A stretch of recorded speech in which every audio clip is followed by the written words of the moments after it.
This is VSiN, the sports betting network.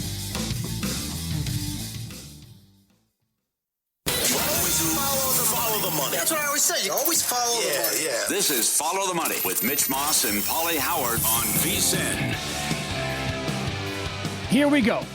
It is Follow the Money on VSiN, the sports betting network. Mitch Moss, Pauly Howard with you live in downtown Vegas from the Circa Resort and Casino. Big 3-hour program lined up today. Biggest regular season game of the year. We're going to cover it, break it down, give out some best bets every imaginable way. Paul Charchian on the program in 30 minutes. Semifinals of the fantasy football playoffs and his betting advice tonight for Rams Seahawks. Bill Connolly, ESPN, SP Plus on the college football playoff in an hour. Arash Markazi live in Seattle for the game tonight coming up later on. Kevin Roth, a weather update on the game. Steve Wiss, best bets in soccer, Pauly. And tip of the cap to our fearless leader here at VSiN, Bill 80. Great job today, Bill, in the VSiN Daily. Right into your inbox, email every single day. How big is this game tonight? And how it could swing the odds for the top seed overall in the NFC. As of right now, the Rams are 53% to get it. The Seahawks are 29%. With a win, the Rams go to 90%. The Seahawks would drop to 2%. With a Seahawks win, Seattle goes to 53%. The Rams and the 49ers each go to 21%. If there's a tie tonight, the Rams are at 69%. And why is this such a big deal? Since the pandemic season of 2020, that was the first year of the format, 14 teams overall, only one team getting a bye week. The one seed has reached the Super Bowl 5 times. In the previous 5 years under the 12-team 2-bye format, the top seed only made it 3 times, Pauly. Yep. Everything's on the line tonight, the way it seems. Oh, yeah. And it's a lot of work to be done, even if Seattle wins, because they have to go to Carolina and they have to go to San Francisco. Mm-hmm. That's tough. But you've asked the question all week. We've talked about it for a month. And after his performance in L.A., can you trust Darnold in a big game? And Darnold against a vicious pass rush. Rams embarrassed him last year in the playoffs. Rams embarrassed him in the first meeting, although they were certainly in position to win the game. The big storyline, who's going to get the 1 seed, and also the weather. Kevin Roth will be great on that. At BetMGM, the most bet prop is Darnold to throw an interception, as they are second in turnovers this year. But this is just going to be fantastic based on what happened. And the numbers here with the Rams. Stafford's 6-0 against them. They're 17-3 last 20 in December. They got this sick road run, and they've owned Seattle going back, too. So, you know, the favorite flipped in this game, a big move on the total. And the question to be asked, I think, is how much will weather determine what goes on here? Because you have a great kicker in Myers, who now at Caesars is being priced like Aubrey, over 1.5 made field goals, minus 180. He's gone over his prop 8 of the last 9. He made 6 last week. Thicker kicker seems to be pretty good. But maybe it's a long field goal that's made or missed, or a special teams blunder that decides this. Okay, so the weather, I think, along with, like, obviously what's on the line here, the division, the 1 seed, is the biggest factor going into this game as well. Now, earlier today, this has been changing, by the way, over the last, let's say, 12, 24, 36 hours. But earlier today, you're talking about pregame gusts at 50 miles an hour. Whoa. And then kickoff winds could be gusting as high as 40 miles an hour. Now, by the second half, they do anticipate the winds to die down, sustained around 15 miles an hour, gusts about 30 at that time. Will we have rain tonight? I like what you said. Yesterday, we made a big deal out of this many, many years ago here locally. There was a game on, I think it was on Monday night, the Seahawks were playing. Forecast calls, 100% chance of rain. There wasn't a drop the entire time. Mm-hmm. So as we get closer to kickoff, Roth's going to be on in 2 hours and 15 minutes from right now. We'll have a better understanding of what this could look like, I think, with the precipitation. But it's going to be windy early, Pauly, the way it looks. And then that should taper off a little bit. I did bet the under first half, 21.5 at minus 130 earlier today. Okay, good. I did take a little under 50.5 longest made field goal, which here is under minus 125. But not.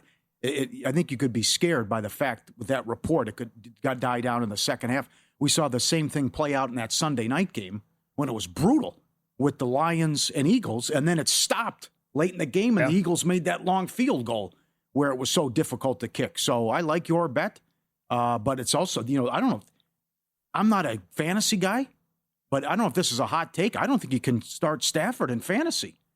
because he only threw for, and I was asked the question by Tammy Evans earlier today. She goes, I have Mayfield or Stafford. I go, you got to go Mayfield, I think. Number one, the top 5 Seattle defense, how he played in week 1, weather, and you're not going to have Adams. All right. Well, you brought it up. I'll have to piggyback what you just said. There's a league called the Fans of VSiN League that Shelby, he lives in Indiana, puts together, right? I'm in it back-to-back years. It's a 3-week aggregate scoring, so it's not head-to-head. I love that process, right?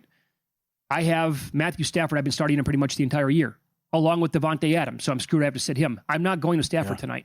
Okay. I have Jared Goff on my bench. It's an automatic decision. I'm not even hesitating here. Yeah, I got you on that. I'm going Goff against Pittsburgh, and I'm not even... Okay. If Stafford somehow goes scorched earth tonight, okay, it is what it is. That happens, man. Sure. But I can't take my chances with that. How often does this happen? I mean, it's this deep in the season. You got the MVP frontrunner, and you got to bench him.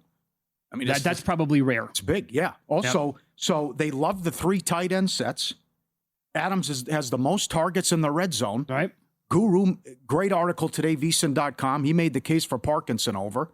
But then the question is, who else eats? And because all their targets go to Puka and Adams. And now you're down one of the key guys. So who's going to catch all these balls other than Parkinson, which I think he will, along with Puka.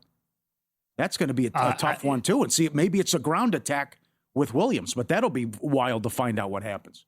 So if the wins are okay for the passing game as the game progresses, my guess is we're going to see a ton of targets to Puka Nacua. Have to. He'll gobble up a majority of those. And then it's going to be a sprinkle job with the other tight ends. And whoever, I guess, has the hot hand. I mean, Parkinson's been the guy lately, but they got like 4 guys that they play at tight end.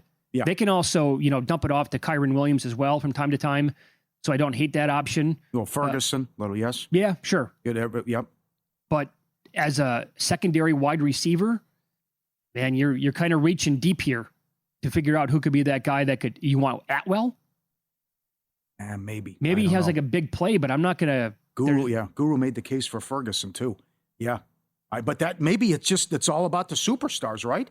I mean, how you get this great matchup with Puka going against JSN. FanDuel reposted it. JSN is now 9-1 to break Megatron's record. 96 for 1541 and 9 scores. Can you get off to a good start? Can you do something early? They haven't scored a first quarter touchdown since November 9th. They got to, and also I'm not going to put it on him, but certainly you got to get Shaheed involved too. Kupp's an old man, and I can't get the rushing attack going. So that's another thing with who does Darnold throw to? When we discussed that prop briefly at the end of last night's show, that's available at Caesars. You can get Puka and JSN a catch each quarter at plus money and 5 yards each quarter at plus money. Right. That's great. Okay, so I ran this via some AI last night.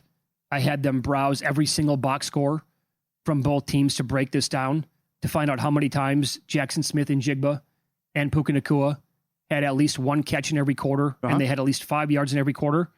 The results kind of shocked me, right? I sent this over to you and Luke. I thought he made it up. No, JSN is, according, I ran it and it was kind of extensive. I spent way too much time on it last night. I probably would have saved time looking at every box score on my own from every game. That's how long it took. Okay. So anyway, that's a process. Puka's actually done it way more than JSN. Interesting. Yeah. Yeah. So 10 yards each quarter is 12-1, by the way. I mean, if you think it's the stars are coming out, 1 seat on the line, I don't care if you know where it's going. These are the 2 best guys. That's for both guys? Both guys. 10 yards each quarter. 12-1. And why not get them involved early and often? That's the best way to attack it. And that's what the Rams do, and that's what Seattle's done all year. I could not find. Here's what I want. I want Puka with a catch every quarter. I want him 2 catches every quarter. Yeah, they have that. They do have that now. Let me look. Okay. I don't have it memorized. While you're looking, let me grab that. Let me point this out. These are the 2 best teams at covering spreads the entire year. And when you look at like all the EPA numbers, right? EPA per play, EPA per pass, per rush, defensive numbers, they're both like elite in almost every single category. The biggest weakness by far is EPA per rush on offense. The Rams are 8th overall. The Seahawks are 30th. Currently, like full season to date, the Seahawks EPA per rush is negative 0.11. Not great. Yep. That's by far the biggest blemish on any of these teams when you break down all those numbers. What you're looking for is plus 550. Okay. Not bad. No, okay. These guys, yeah, because he's got 102 catches for 6 touchdowns. But now he's in the news for all the wrong reasons and also ripping the officials. So maybe a big call could go against him as well. He was really speaking his mind this week. Not very smart of him. What did you see, by the way? I know that he was kind of like talking about how expensive it is to live in L.A. He can't buy a house. He's got on his rookie contract. He's got to live in an apartment.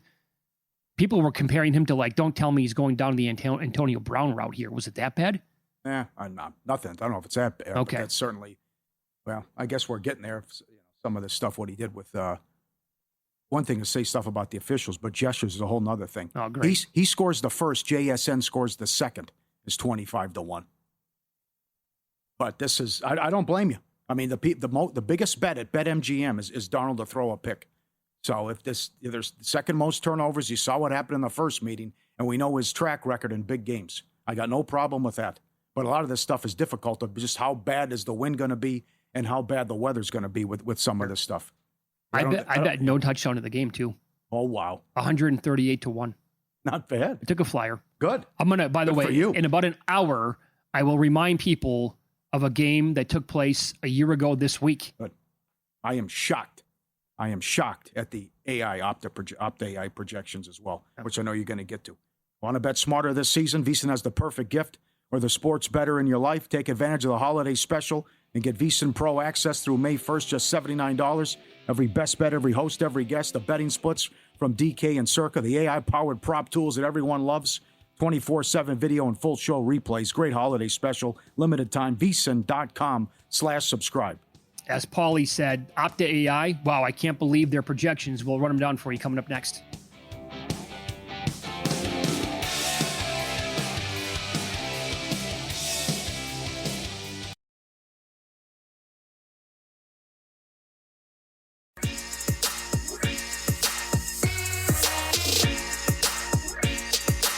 Win Some, Lose Some is sponsored by the Sharp Plays.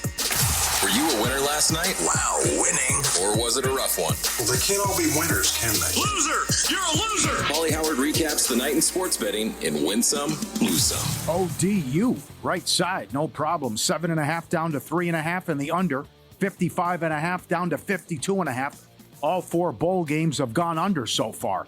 2 games in the NBA, Dogs won outright. Memphis plus 270, Bulls plus 240. Cavs throttled again. Grizzlies, Wolves under 233 down to 226.5.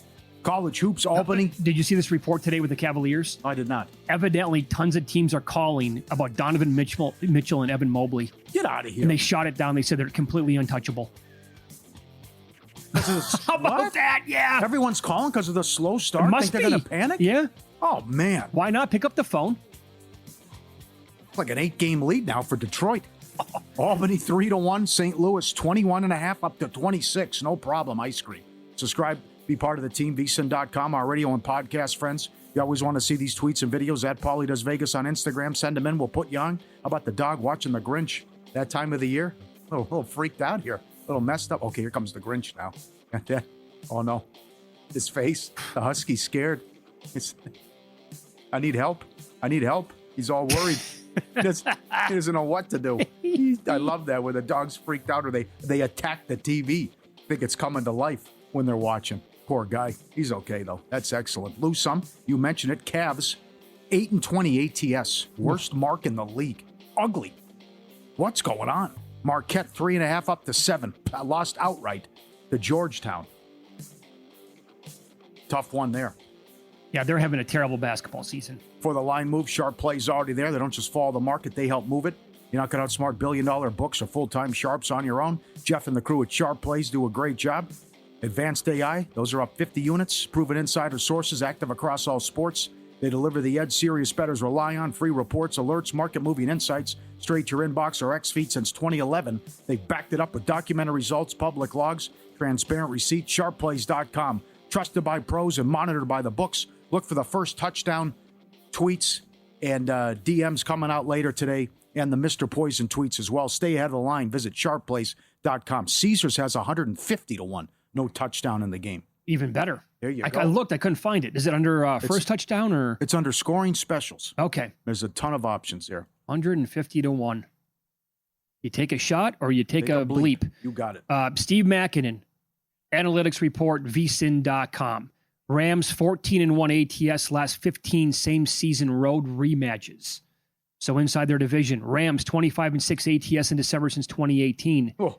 You mentioned this, 5-0 ATS last 5 trips to Seattle. That's stunning. And also per one of his sets of power ratings that he shares, become a VSiN Pro subscriber, vsin.com/subscribe. The Rams are one of the biggest underpriced underdogs of the entire week for him. So his best bet for tonight, one of his best bets for the NFL week is Rams plus 1.5 in the game. So now you reference this as well. You know, again, going to be windy early. Looks like it's going to dissipate throughout the game. But the Opta AI stats at vsin.com. What if it doesn't? Can I jump in? Sure. What if there's 35-mile-an-hour gusts the whole game? That could happen. As somebody who bet the no touchdown, I'm hoping for that. Yeah. That'd be great. But I also will probably lose my Sam Darnold bet, which I'll expand on here in a second. Uh-huh. But they're projecting Stafford for, at the moment, almost more 290 yards.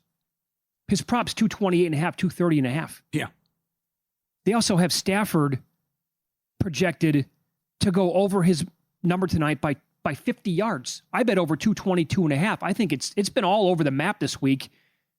But if those wins are going to be circling the entire time, like you just said, I don't like my bet of 222.5. So their quarterbacks, the guys that they love going over big time, are Drake May, Phillip Rivers, Stafford, and Darnold. Yeah. They've been right on Darnold all year. They've also been right on JSN almost every year.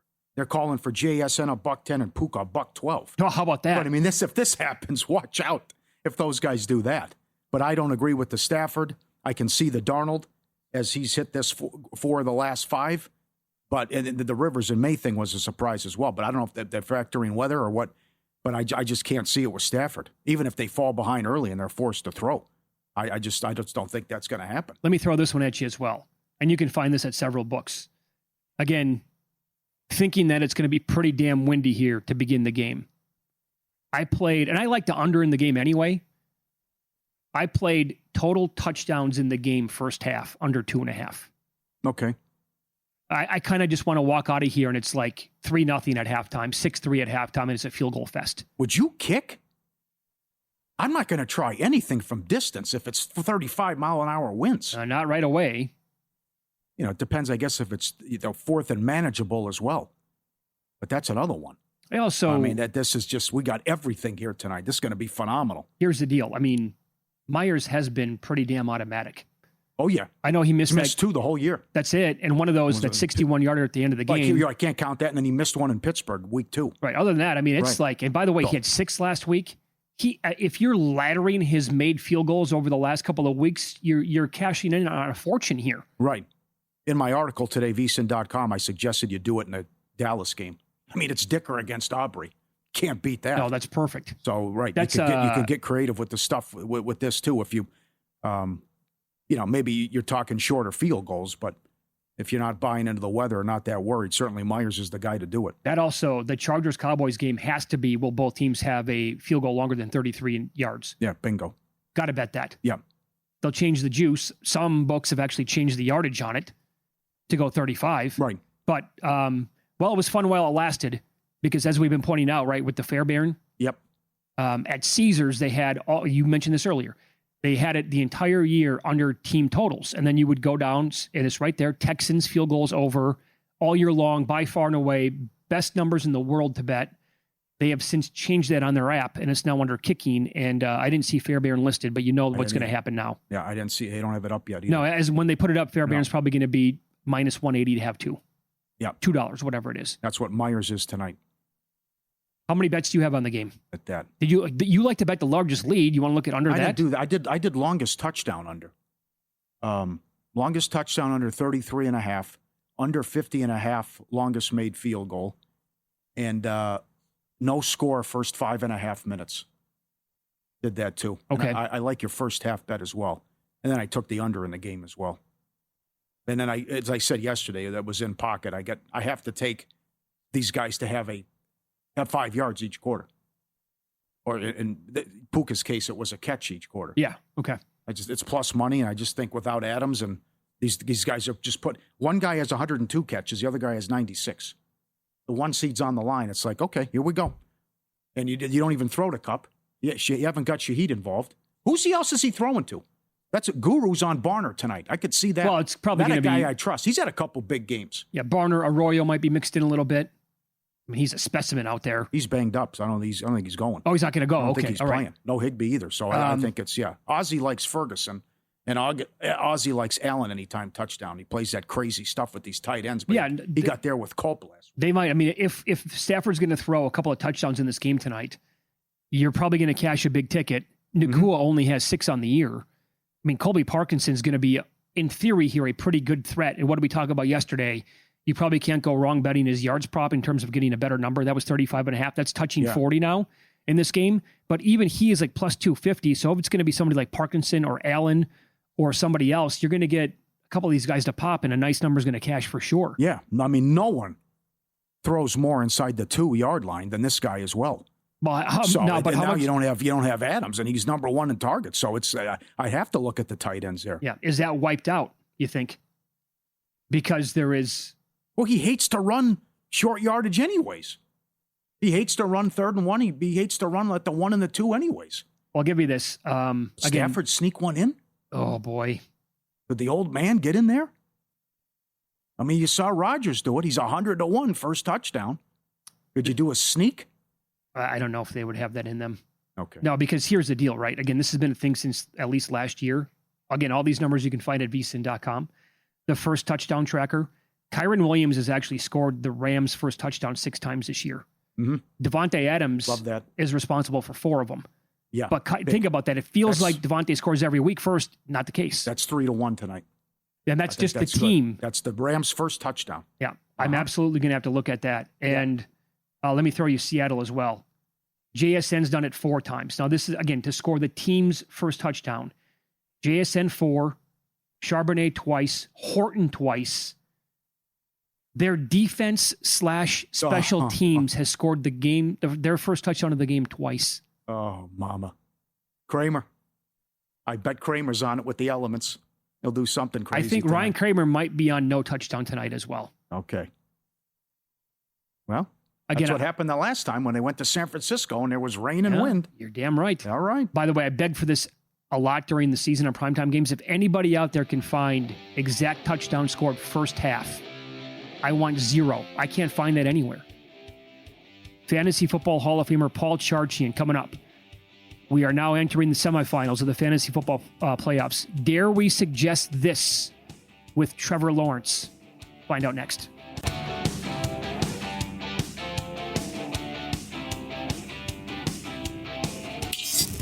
This is Follow the Money on VSiN. So much to get into over the next half an hour. Longtime friend of the show, our good buddy, Paul Charchian, Fantasy Football Hall of Famer, joins the program on the Progressive Guest Line. We will get into player props that he likes for tonight, including an anytime touchdown that pays plus 250, props for the weekend, and I love this. I can't wait to hear it. He has a bet that he really likes for a player to win Offensive Rookie of the Year. It's a juicy market, and obviously we'll talk semifinals of the Fantasy Football playoffs as well. Charge, good afternoon. How are you, buddy? I'm excited to chat with you about this Offensive Rookie of the Year. It's I love my contrarian takes along. This is just going to be a classic. I love this. It probably won't come in, but man, I'm excited to talk to you about it when the time's right. Okay. Do we expect Trevor Lawrence to continue this sudden rampage and be a fantasy champion winning quarterback over the next 2 weeks, or was last week a little bit of a mirage playing this lowly Jets defense? Yeah, and it's been 4 straight good games, but he's done it against Cardinals, Titans, Colts, Jets. So now he gets Denver for Trevor Lawrence. And if I could segue for a minute, can we start? Liam Cohen deserves, I think, more talk than he's getting nationally for Coach of the Year. And I love what he's done. And unlike other people who are very, I think, in this conversation, Vrabel, McDonald, Ben Johnson, he's doing it with a proven mediocre quarterback, or even sometimes bad quarterback in Trevor Lawrence. Vrabel, McDonald, and Johnson, I think, had much more proven, or I guess much more upside with their quarterbacks. I mean, it looked like Trevor Lawrence was effectively always going to be the guy that he had been, which was mostly disappointing, but not awful enough to lose his job. But the fact that we're talking about the Jaguars as a potential 1 seed in the AFC right now, critical game here against Denver.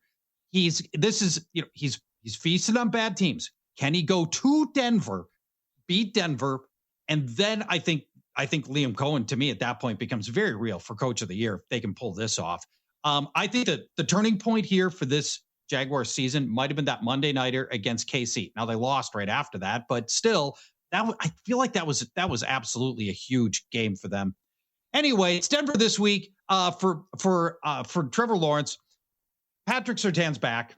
They give up barely 1 touchdown per game and just 237 passing yards. When I went back and looked how Trevor Lawrence has done this year against other really good defenses, Houston twice, Kansas City, and Seattle, he only averaged 214 yards and 1 touchdown. It's fantasy semifinals. I'm out on Trevor Lawrence, even though I'm really excited about what they've built around Liam Cohen and Trevor Lawrence in Jacksonville. But I don't think you can risk your fantasy semifinals week on Trevor Lawrence continuing what he has done against these bad teams, because this is a whole different order of magnitude here. Okay. This is a huge game, fantasy semifinals.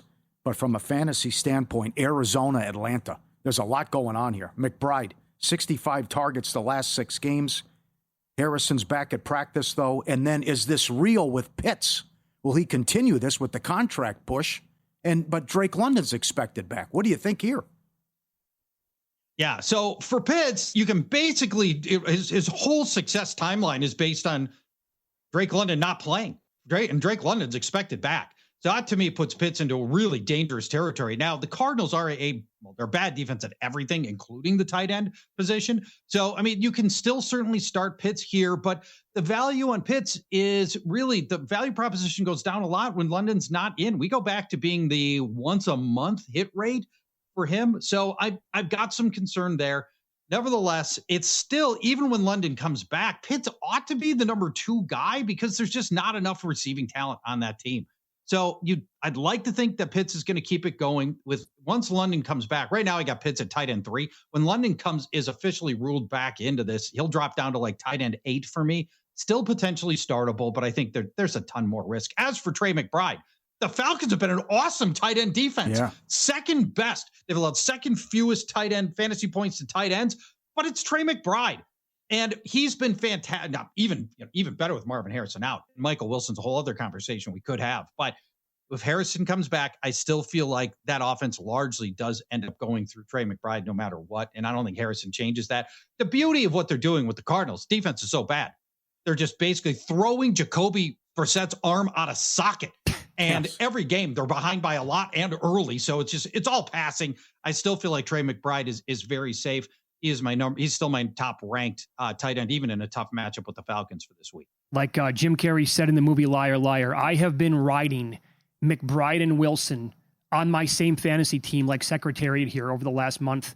I have to keep, but there's no way I can bench McBride. I can't.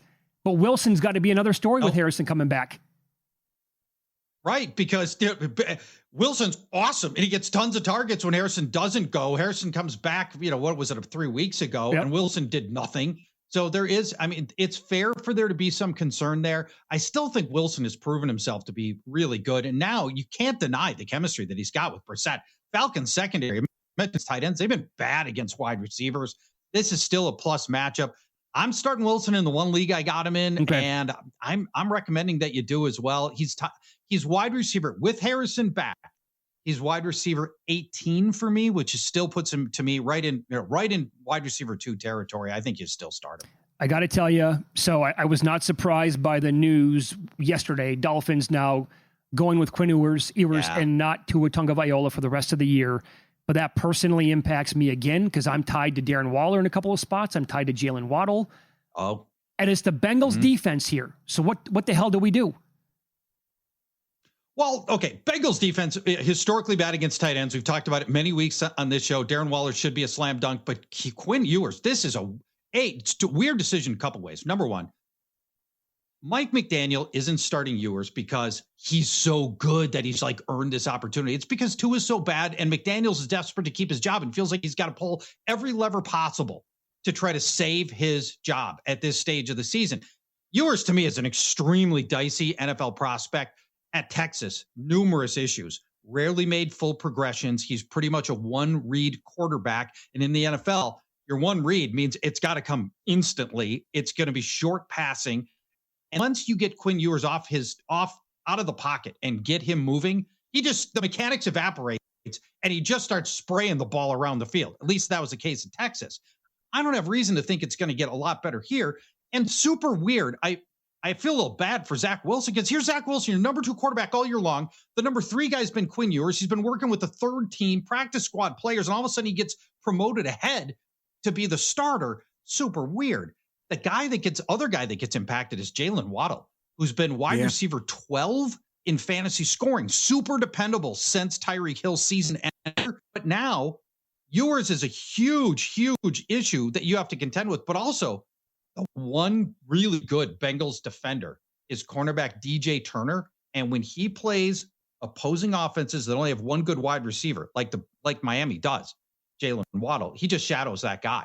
Turner's been really good this season. His Pro Football Focus's 8th ranked coverage cornerback.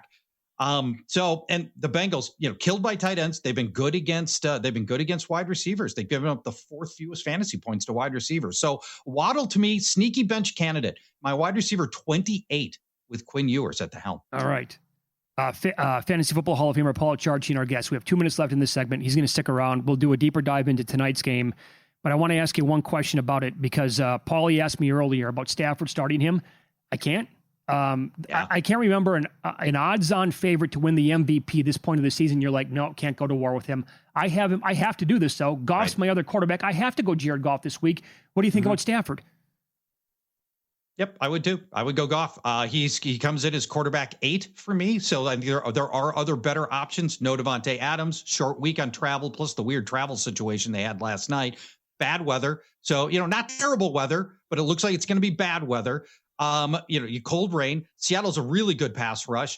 No opposing quarterback has topped 2 touchdowns against Seattle all year. There's no upside here. Now, Seattle has completely strangled the last 4 quarterbacks they've faced. Now, it was Cam Ward, Max Brosmer, Kirk Cousins, and Phillip Rivers. So there's a little bit of an asterisk on that, but they've been good all year. I just don't see upside. It's the fantasy semifinals. You've got to be one of the 4 best teams. I don't think there's upside with Stafford, even though he leads the NFL in touchdown passes. He's been great all year. This feels like a 1 or 2 touchdown game for him, and I don't think that gets it done in the semifinals. Yeah. I'm not giving you much time, but the Monday night game's huge. About a minute left. I can't. There's a better option than Phillip Rivers, who had 18 completions for 120 yards, can't move and couldn't throw it longer than 10 yards. Yes, thank you. The announcing crew acting like it's the return of Otto Graham. And like, what are you looking at? He's barely throwing downfield. His average distance of throw was 5 yards. He completed 2 passes, no passes longer than 20 yards, and only 2 passes longer than 9 yards. Rivers' arm is dead, and San Francisco's going to know that. They're going to adjust accordingly. He can't throw downfield. I'm very nervous about all Colts, and including Tyler Warren, who's been great. But yeah. I don't think you can start any of the parts of the Colts passing game here. Very good. We're going to continue with Charch coming up next. He's on the Progressive Guest Line, Fantasy Football Hall of Famer. We'll get his thoughts on tonight's game with some player props. And also, I can't wait to hear the breakdown on which player he loves right now to win Offensive Rookie of the Year.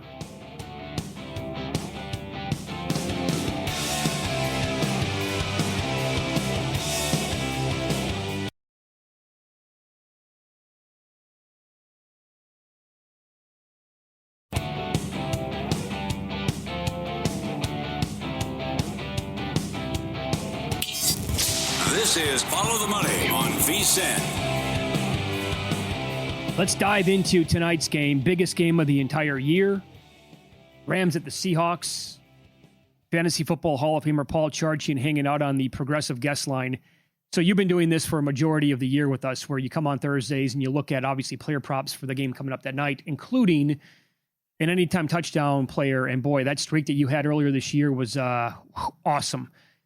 Who do you like tonight, looking at this game that could have some serious weather conditions to it?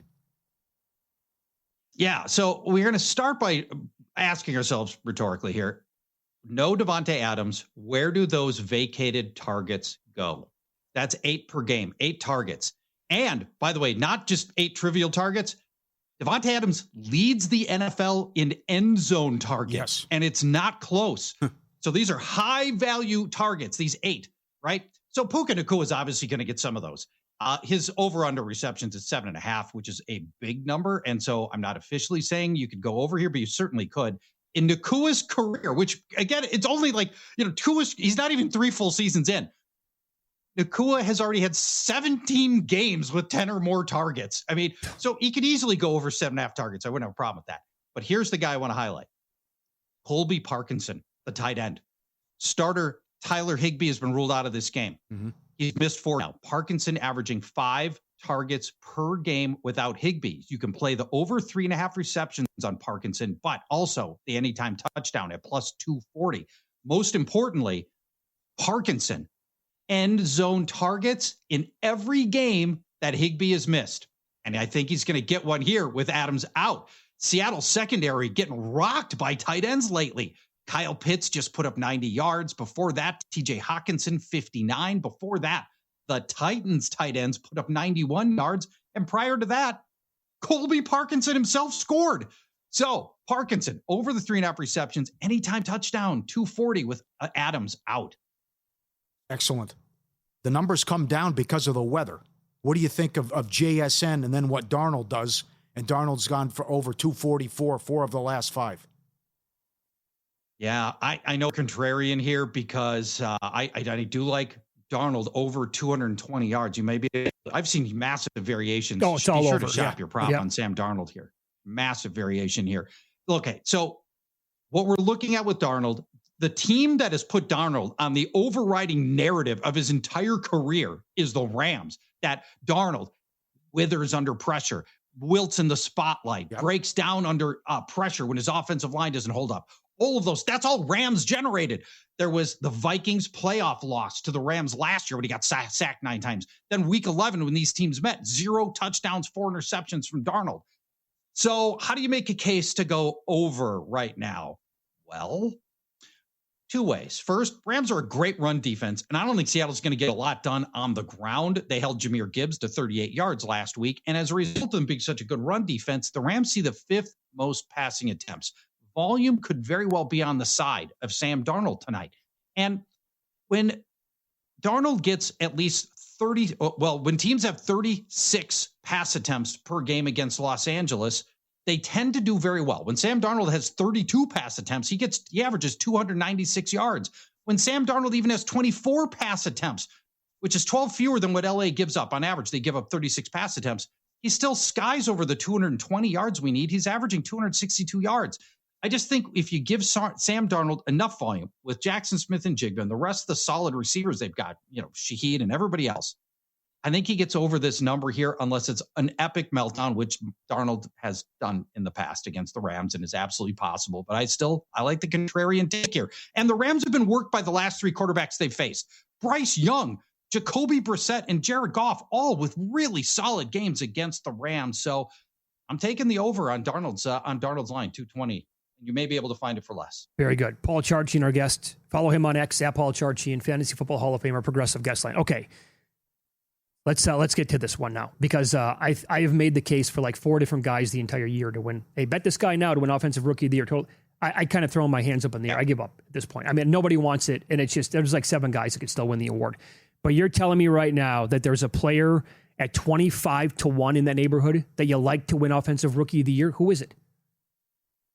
Yeah, we got 3 more weeks left on Offensive Rookie of the Year. It's a 2-man race. It's odds-on favorite, prohibitive odds-on favorite, TreVeyon Henderson. And if you've already got a TreVeyon Henderson, you can hedge with this guy, Tyler Shuck, 25-1. Here's why. And there's a pathway here. Everybody else is dead. Amiga withered without Mike Evans, and he's really become a non-factor in his own offense. Ted McMillan's not doing anything. Tyler Warren is cooled dramatically after his hot start. There's a lot of problems for everybody else. It's really just 2 guys. Last 2 weeks, Tyler Shuck has beaten 2 hungry playoff caliber teams. That's really, really impressive. And then the upcoming schedule for Shuck: Jets, Titans, Falcons. Saints are going to be favored in all 3 of those games. If Tyler Shuck finishes out the season winning 5 in a row for the Saints, that's going to be pretty compelling. And he could do it with some splashy box scores and big plays because the Jets, Titans, and Falcons are bad enough to do it. The Jets just gave up 6 touchdowns to Trevor Lawrence. And factor in voter predilection for quarterbacks. 4 of the last 6 winners of Offensive Rookie of the Year have been quarterbacks. And for Henderson, who's going to have to come back to the pack a little bit, he could do that. What if he doesn't break highlight runs over these next 3 weeks? What if he doesn't break 50-yard runs? What if Mike Vrabel goes back to an even timeshare with Ramondre Stevenson, which he did just 2 weeks ago with those 2 guys? Vrabel might want fresh legs in going into the playoffs and might want to use those 2 evenly. So there's a scenario where Henderson splits time, doesn't do anything special for 3 weeks. Tyler Shuck wins out, and you're cashing a 25-1 ticket. I know it says 14-1 here. You can find Tyler Shuck 25-1 if you shop around a little bit. It's all too real, and I totally agree with that path. It absolutely exists for him. So based on that, then, there's also a player who you really like this week with various numbers on player props. It's his teammate Chris Olave. Take us through this one. All right, so Chris Olave's over 65.5 receiving yards. Anytime touchdown is plus 180. I think he's lateralable here. Overall, this whole Saints passing offense goes through him. Devon Vele ruled out for this game. Remember, they traded away Brandon Cooks and Rashid Shaheed, and the usage for Olave since the trade deadline has skyrocketed. He's 12th in targets per game since then. He's 3rd in air yards per game. And get this, Chris Olave, a 67% end zone target share, which is why we're talking about the anytime touchdown. That means 2/3 of Tyler Shuck passes since the trade deadline into the end zone have gone to Chris Olave, one player. I can't tell you how high that number is. Awesome player. Like Devontae Adams is sitting at like 28%. It's huge for Olave, but mostly this is about a totally broken Jets secondary. And obviously, it seems more obvious now after Trevor Lawrence threw 5 touchdowns. They just fired their defensive coordinator, Steve Wilks. Their starting safety, Tony Adams, got a groin injury, may not play in this one. They traded away Sauce Gardner and Michael Carter, their starting cornerbacks, and then suffered IR-worthy injuries to the backup cornerbacks, Jarvis Brownlee and Azera Thomas. They're on IR. And somebody always gets paid against this Jets secondary. Some receiver always has a big game. Olave's the only guy that you can expect that to happen with the Saints offense. This offense goes through him. The line's only 65.5 receiving yards. It feels like a great opportunity here for Chris Olave. Awesome. Another receiver you think is going to pop this weekend. Can you do this in like a minute? Terry McLaurin for the Commanders. Yep. Philadelphia's got 2 great cornerbacks, Cooper DeJean in the slot, Quinion Mitchell, who plays on the offense's right side of the ball. On the left side of the offense is Adoree Jackson. Not a horrible cornerback, but not nearly as good. There's one player in the NFL that plays almost entirely from the left side of the field, and that's Terry McLaurin. He plays almost 80% of his snaps on the left side of the field. Nobody else is like this in the NFL. So McLaurin goes up against Adoree Jackson, by far the weak link in the Eagles' passing offense, or secondary, rather. And if you feel like Washington's going to be behind, and probably by a lot, in passing throughout the game, the ball's got to go to McLaurin. Path of least resistance, over 4.5 receptions, over 55.5 receiving yards. Man, love our time together every single Thursday. You're the best, and we will talk to you next week on Christmas Eve, yeah? Christmas Eve. We will talk on Wednesday next week. Can't wait, guys. Amazing. Thanks a lot. All right, buddy. We'll talk to you then. Playoffs are back. Kickoff tomorrow. Bama, Oklahoma. Oklahoma now favored.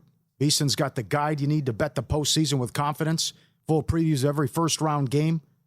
Insider breakdowns, custom brackets, best bets, bowl picks across the network. Get the guide now, $14.99, or upgrade to VSiN Pro and get the guide included, plus full access to every best bet, real-time betting splits, the AI-powered prop tools, and 24/7 video on the VSiN Watch app. Get your guide now, VSiN.com/CFP, VSiN.com/CFP. Get the holiday special. Get it now. College football, Bill Connolly next. Some say his SP Plus numbers at ESPN are like the gospel. We'll get his thoughts on the first-round playoff games and what the proper reaction should be if Tulane and James Madison get torched this weekend. We'll talk to him coming up here on VSiN.